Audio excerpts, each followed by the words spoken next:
for Law 101. And of course, you know that this is the show where we teach you the principles of law in the simplest form so that you can have a great understanding of what the law is about. And with us in the studio today is Victor Kufariji. He's an alumnus of the University of Ibadan, the premier university in Nigeria and the Nigerian Law School Kano campus. He is also an excellent legal practitioner and has distinguished himself in areas of law such as dispute resolution, commercial practice, and property consultancy. He is an alumnus of the prestigious Yali West Africa cohort and has facilitated leadership trainings for thousands of young people across Africa with deserving nominations and awards from Ebonyi State University, University of Ibadan, Oando PLC, to mention but a few. You're most welcome to the show today, Victor. Thank you very much for having me once again. All right. So last week, we actually talked about the Police Act of 2020 with the central focus on how the provisions for the Act applies to persons in Nigeria. Can you just do a brief recap of what we talked about last week? Okay, yeah. So last week we had looked at the Police Act 2020. Yes. And I remember that one of the things that my colleague had mentioned was that prior to this time, we had the Police Act, which commenced sometime in the 1940s. It was amended twice, 1967 and then 1979. And then I'm sure that we also looked at it from the perspective that this particular Police Act looked at it, said like a three-pronged approach. One that focused on the protection of fundamental human rights. Yes. The second aspect of it focused really on the training of police officers in the art of policing. And then the third part being that police officers must have are necessary for the effective administration of justice in the society. So those are some of the things that we have looked at, and if we look at the objective of the police, it will help us have like a better picture of what the police are expected to do in light of the need or the desire to promote fundamental human rights, for them to get retrained, and then for them to have like a global perspective even to policing in Nigeria. Yes, and of course we know that the motto of the Nigerian police is "the police is your friend," and that would be to this new act hopes to change that narrative, so that it actually means that yes, the police is your friend. Because I'm sure that so many people today, if you ask them if the police is their friend, they'll tell you no. Okay, so you see that fundamentally, the police should really be our friend in terms of the fact that when we have a crime occurring and then you find out people don't run to the police, and then you expect that rather than providing succor, most of the time they even more or less like foil the matter. So but this new Police Act looked at specific provisions that talked about the protection and enforcement of human rights, and I feel strongly that we should stress this point in light of the fact that the new Police Act made like copious provisions for the protection and enforcement of human rights to ensure that the police, while at the time where they're actually doing their job, which is the lawful thing for them to do, understand that it should not go beyond the confines of what is lawful and what is necessary and just at the time, in line with the Police Act basically. And then so I'll be looking at some of the provisions really that was stated in the act that really talked about the protection of human rights, and I'll start with at the point of arrest. So I talked earlier that one of the duties of the police is to actually stop the prevention and detection of crime. But then the act provides that at the point when the person is being arrested, when the person is being acquired and arrested, he has certain rights and obligations that the police are expected to live up to. The first being that he has a right to be informed of the nature of his crime, the reason why he's been arrested. We're not in days where police will just come up and say, Victor, you're under arrest. Under arrest for what? You don't even know the exception to that. Aware, you are supposed to be exactly aware. It's called the right against self-incrimination. So you're supposed to be aware that this is the exact reason why I'm being arrested. And then the Police Act does not even stop there. It says that even at the time when he has been arrested, you should also let him know of his rights. One of which is that he has a right, he has an election to remain silent or do adequate consultation, especially with a lawyer, before volunteering a statement. So we're not in days where a person should be hung somewhere before he makes his statement. If he elects to make his statement, yes, that's fine. And if he says that he wants his lawyer to be present at the time he's making his statement, he should be allowed to make a statement. The third thing, which is also a right that is available to him is that he should also be informed that there is free legal representation that he's entitled to, and that's why we have the Legal Aid Council of Nigeria. It's an organization that basically provides free legal service for indigent persons. So the first point here is that at the point of arrest, the police should, one, inform him of the crime, the nature of the offense. Two, they should also ensure that they tell him that if he's going to make a statement, if he volunteers to make a statement, it's either he makes it by himself, or if he so wishes, he should make it in the presence of his lawyer, which I must advise our listeners at home to always ensure that they make statements where they have their lawyers present to avoid self-incrimination at all times, basically. All right, so let's take a detour. You actually talked about the Legal Aid Council. What is the Legal Aid Council? Okay, so the Legal Aid Council was actually established pursuant to the Legal Aid Act. It basically it's a body that provides free legal service for indigent persons in Nigeria, and of course by indigent would mean that people who cannot afford legal fees at the time. It just will ensure that the administration of justice works in such a way that even when a person cannot afford legal fees, he still has a body to run to and say, I have a right that I want to enforce, most especially in criminal matters where a person, say for instance, a person without means has been languishing in prison awaiting trial. These are some serious heartbreaking cases where you find out that a person has been awaiting trial for 5, 6, 7 years, just because he or she cannot even afford a lawyer. So I think it's important that our people should know that there's a Legal Aid Council of Nigeria out there that provides free legal services to people who are indigent, who cannot afford to pay legal fees, basically. All right, understood. I feel like that detail is very necessary, especially since we're talking about the protection of rights under the Police Act. Yes, exactly. And then, in fact, one other right that we should also look at that is very important under the Police Act 2020 is the fact that the Act also provides expressly that in the situation where a person is being arrested, his family, his relation should be informed that so person has been arrested. So you find out that we live in a country where people get arrested, nobody knows their whereabouts, nobody knows anything about them, and life goes on. That shouldn't be. And then this police act says that even if a person has been arrested, you should, as a police officer, probably the IPO, as an investigating police officer, that's always the person who a case is assigned to, or whoever is also the officer in charge at that time, should inform the relative that so person has been arrested.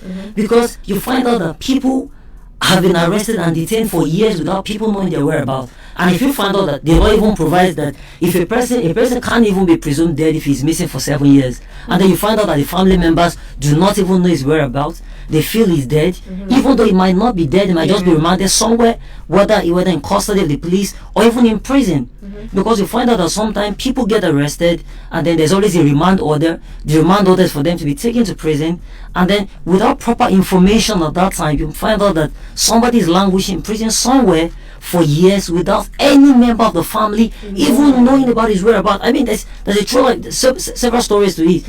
I remember one where a person was arrested and was detained and then remanded for over 11 years. In fact, the parents, everybody felt that he had died, probably something happened to him, not knowing that the boy was somewhere in prison for 11 years without representation, that's not, before we even look at representation, without information as to his whereabouts. And that's one commendable provision even about the Police Act. So I cannot even imagine the trauma, and the confusion that the family must have gone through or must have been through. And I mean, now finding out that their son is not even dead but has been in prison for 11 years. In fact, I feel no one deserves that kind of trauma, psychologically, socially, financially, because I'm sure at some point the parents would have looked for him all over or spent money to find out, okay, what exactly happened to this boy. And of course, human patience at some point they would want to give up, which will lead me to another point. So you find out that in Nigeria we've had a lot of cases of arrest by proxy, or what we call arrest in lieu. So you find out that the police wants to arrest A for the particular commission of a crime, and then they go ahead and arrest B, hoping that B will produce A. It happens, and then you find out that sometimes they arrest people's parents. Yes, I have heard about that one. Yes, in fact, it happened. If I recently, the news was watched with some certain financial investment company that has been that the police have been trying to trail for a long period of time. And then what they did was that they arrested the father and the mother, hoping that the son would come forth. And then the question is this: what is the legality of arrest by proxy? The law is expressly clear on the point. Even the Police Act, this section 36 of the Act, provides expressly that a person shall not be arrested in place of a suspect. And there are several other laws that provide for, even the ACJ, the Administration of Criminal Justice Act, says that no one should be arrested in place of another. So for our listeners out there, they should know that arrest by proxy, or arrest in lieu, or arrest by connection, arrest by relationship, or in whatever guise, really is not just aliens of our law, is unlawful, is illegal, and can be challenged in court when such happens. Really, I feel like that's a very commendable provision in the Act. But we're going to put a pause on it and take a quick break right now, because this is hot.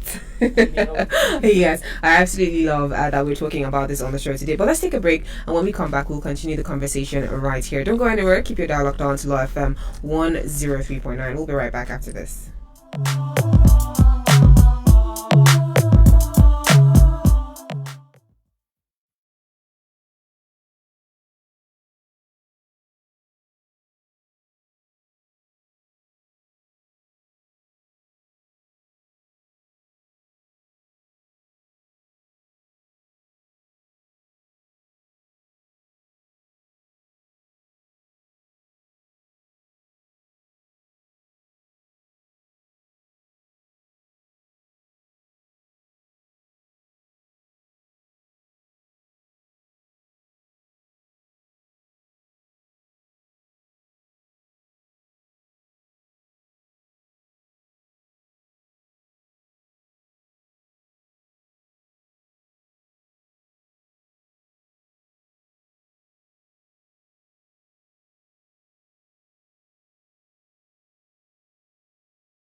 103.9, your station for knowledge and entertainment. Yes, the program has been Law 101, and today we've been taking a look at the Police Act of 2020 and how it applies to every one of us.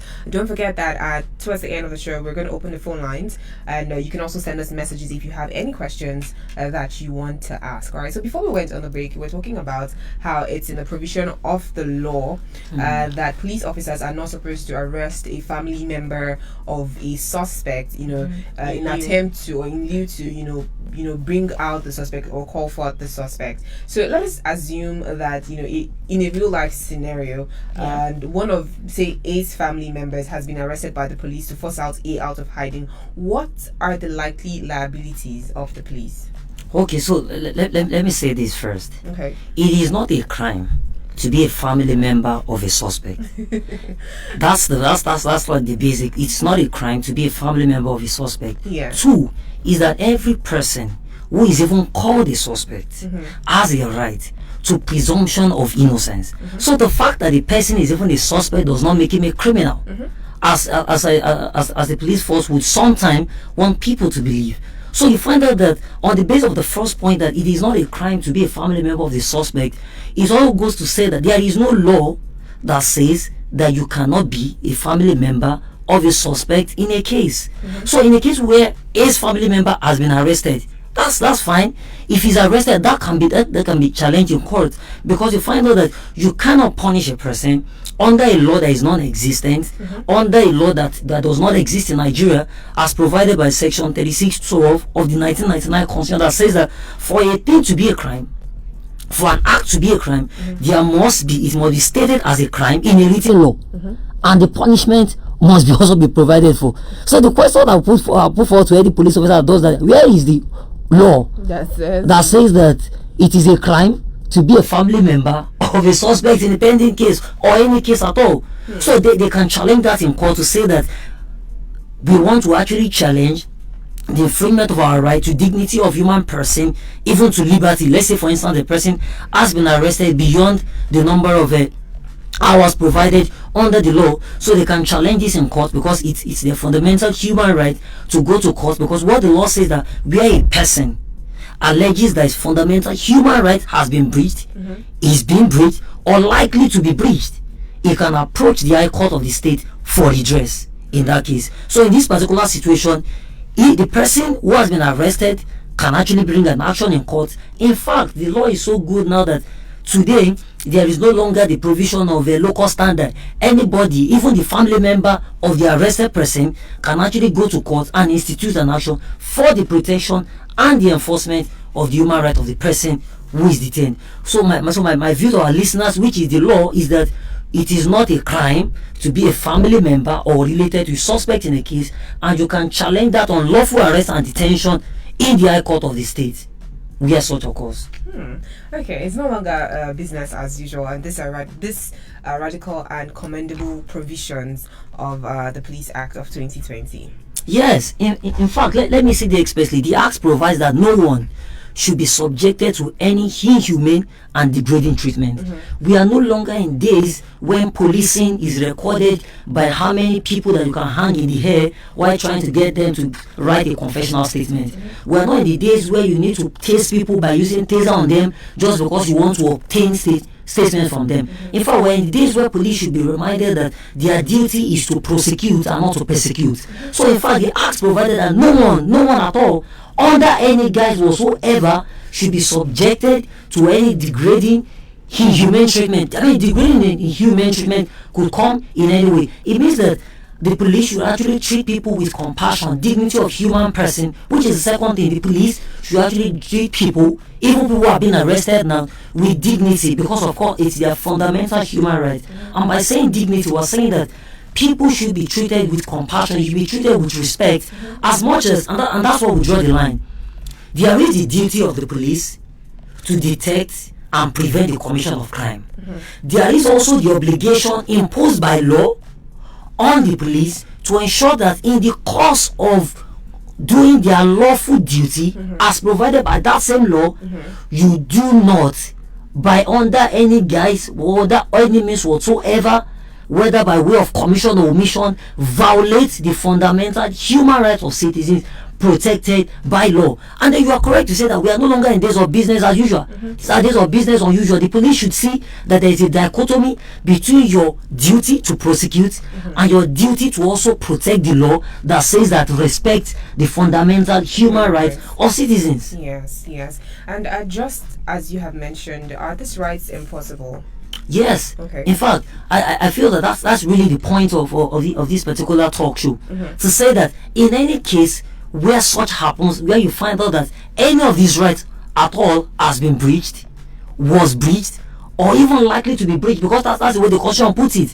It says that if you are alleging, where a person alleges that his right has been breached, is breached, or likely to be breached, such a person can approach the High Court of the state, whether the State High Court or the Federal High Court, seeking redress. And I must say this, in fact, the Constitution has clear provision that provides that in a case where a person who alleges that his right to dignity of human person has been breached by any person, he has a right, he is entitled by law to compensation and apology. That's what the law provides. I did not write it, the police did not write it, nobody wrote, we did not write it.